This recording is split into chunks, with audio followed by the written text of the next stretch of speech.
Yo, what's up guys? Welcome back to the channel. In today's video, I'm going to show you how to get a repayment extension.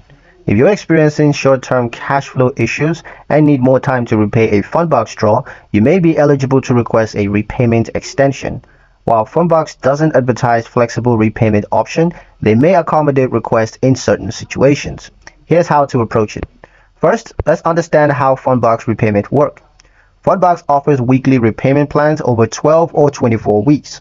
Once a draw is taken, repayment begins automatically on a weekly basis via your connected bank account.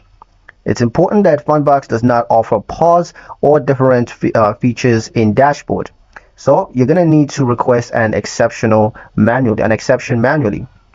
Now here are the steps to request a repayment extension. First, you got to contact Fundbox customer support. Send an email or use the contact form support at fundbox.com. So that with the subject line request for repayment extension, and then you're going to insert your business name. In your message, you want to include the draws that you're requesting extensions for, including the amounts and of course the dates. You're also going to need to input the reason for the delay. For example, it could be delayed receivables, seasonal dip, or emergency expenses. Whatever it is, you're going to put that there. Then confirmation that you're willing to resume payment shortly, as well as a proposed new payment schedule, of course, if applicable. Next is to be transparent and proactive.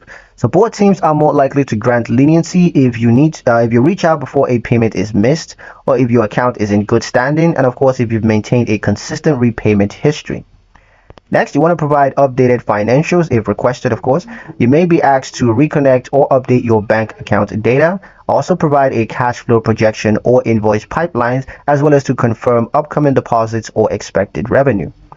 Yeah, that's pretty much it for the video, guys. Hope you liked it. Hope you found the information here useful enough. If you did, like, share, and subscribe for more helpful tutorials. Thank you guys for watching, and we'll see you in the next one.